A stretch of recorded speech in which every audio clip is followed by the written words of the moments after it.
Sasa issue kubwa ambayo nataka tuijadili hapa kwenye The Golden Boot kwa wakati huu ni issue ambayo inamhusu kiungo mshambuliaji wa klabu ya Simba Elie Mpanzu Kibisawala. Kiwango chake kimeonekana kuwa gumzo kwa michezo hivi karibuni ambayo amekuwa akitumikia klabu ya Simba, na amekuwa gumzo kwa sababu hapo katikati ni kama vile alikuwa kimya, lakini baada ya urejeo wake ni kama moto wake umezidi kuwaka na amekuwa ni mchezaji ambaye the most impactful player, mchezaji mwenye matokeo pindi anapopata nafasi chache ambazo amekuwa akipatiwa na mwalimu Steven Becker, kocha mkuu wa kikosi cha Simba Sports Club. Sasa Elie Mpanzu jana, unafahamu kwamba Simba Sports Club walikuwa na mchezo wa ligi kuu ya soka Tanzania bara dhidi ya Namungo, mchezo wa raundi ya 19 kwenye ligi ya msimu huu mwaka 2025 2026, na Elie Mpanzu jana katika ushindi wa Simba magoli 3-1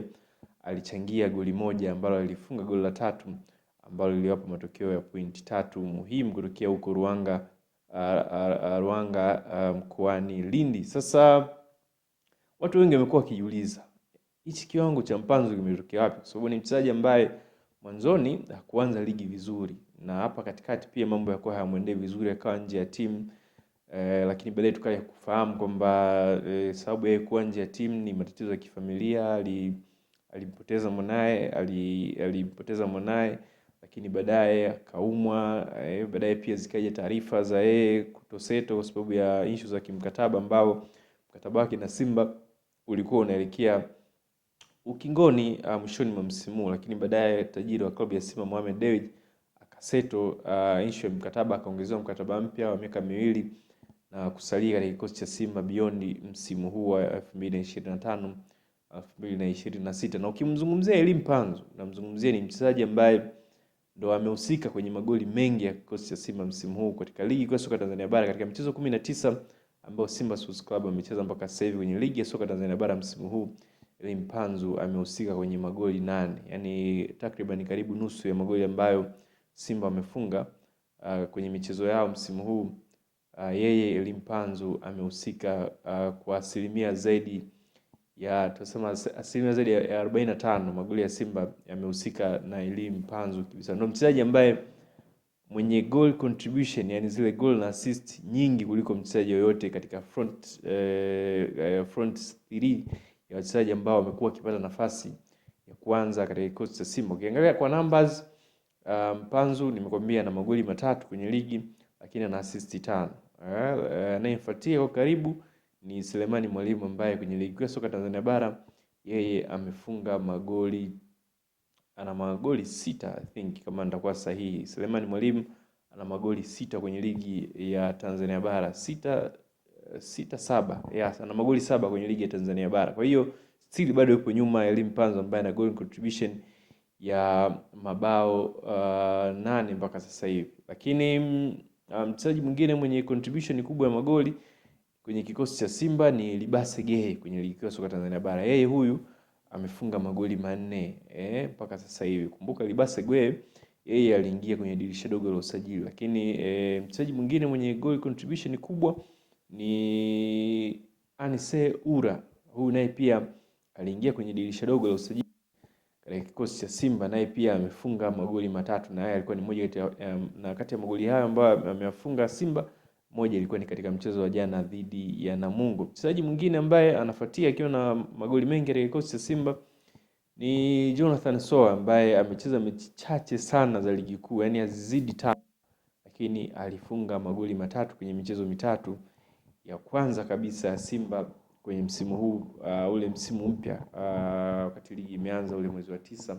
Mechi 3 za mwanzoni, mechi ya Fountain Gate, mechi ya Namungo na mechi ya Mbeya City JKT. Yes, I think mechi ya JKT alifunga pia bao moja. Kwa hiyo hao ndio wachezaji ambao ni vinara kwa upande wa ufungaji katika kikosi cha Simba, lakini hawa wote kwa numbers bado hawajamfikia Elie Mpanzu mwenye mchango mkubwa wa magoli pamoja na assist. Na of course Mpanzu ndio mchezaji ambaye nimekuambia hapa katikati amepitia matatizo mengi, kwa hiyo amekuwa nje ya kikosi cha Simba kwa muda mrefu, lakini pia amekuwa katika moment ambazo na struggle kuipata fomu yake. Lakini licha yote ambayo amekuwa akimtokea katika career yake msimu akiwa na kikosi cha Simba, bado unaona ni mchezaji ambaye ana maintain ile end product. Kumbuka Elie Mpanzu msimu uliomalizika kwenye ligi alimaliza akiwa na assist 6 pamoja na kufunga mabao 4. Aliingia kwenye dirisha dogo la usajili kama hawa walivyoingia kina Libasi Gay, kama hivi ambavyo ameingia ni Seura,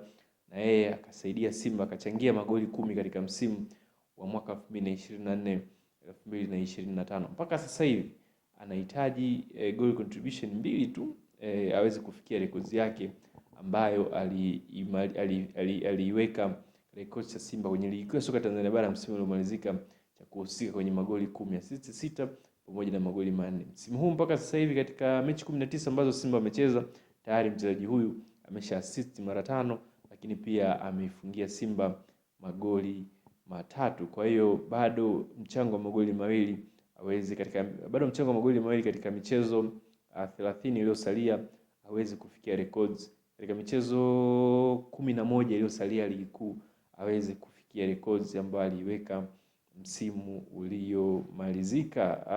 Huyo ndo Elie Mpanzu ambaye watu wengi pia wamekuwa wakipiga chapuo kwamba pengine ni wakati sahihi mwalimu Steven Baka achane na yeye kumwanzisha kutokea bench, labda ampe nafasi zaidi ya kuwa anaanza kwenye kikosi cha kwanza, kwa sababu ni kama vile watu hawamuelewi Selemani Mwalimu. Licha ya magoli ambayo amekuwa akifunga, lakini uchezaji wake umekuwa hauwafurahishi mashabiki wengi wa Simba. Lakini wanaamini kwamba Mpanzu kama akipewa nafasi ya kucheza zaidi, dakika nyingi zaidi ya Selemani Mwalimu, inawezekana impact kubwa kuliko Selemani Mwalimu. Na Mpanzu hichi kiwango ambacho anakionyesha sasa hivi amekionyesha akiwa anacheza mechi nyingi ambazo anaingia kama mshambuliaji wakati ama shadow striker ama false number 9. Na kama ulikuwa ufahamu, sio kwa mara ya kwanza kwamba Mpanzu anacheza kama false number 9 katika kikosi cha Simba. Wakati misimu 4 iliyopita, wakati anacheza ligi daraja la pili, ligi daraja la kwanza nchini Kongo, ligi daraja la kwanza, ligi kuu ya soka ya Kongo DRC inaitwa Linafoot.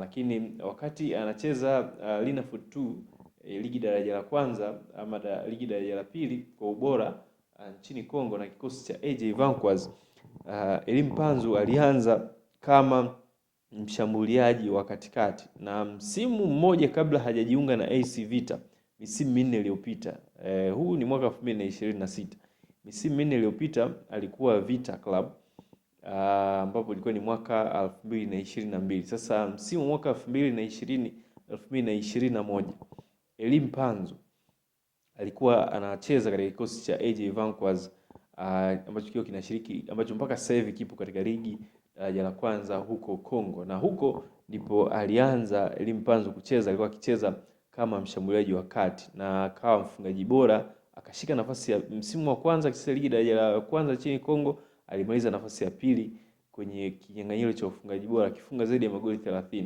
Lakini msimu wa pili akicheza pia na kikosi hicho cha AJ Vanquas, alimaliza msimu huo akiwa top scorer wa ligi hiyo mpaka akapata move ya kujiunga na Vita kwa mkopo, akakaa hapo Vita kwa msimu 2, ndipo akasajiliwa na Simba. Kwa hiyo hichi ambacho anakifanya akiwa na Simba, kufunga akiwa anatokea kama eneo la striker wa uongo katikati, ni kitu ambacho amewahi kukifanya akiwa na AJ Vanquas ya huko Congo DRC, ligi timu ambayo inashiriki ligi daraja ya kwanza nchini humo. Kwa hiyo kama in absence ya mtu kama Jonathan Soa, kama pia Selemani Mwalimu anakuwa hayupo katika kiwango kizuri, Elie Mpanzu pia ni chaguo sahihi la kutumika katika eneo hilo, na kama ambavyo mmeona amekuwa productive sana, akifunga magoli karibia yote katika nafasi hiyo, akiassist magoli mengi pia akitokea katika nafasi hiyo ya mshambuliaji kivuli wa katikati.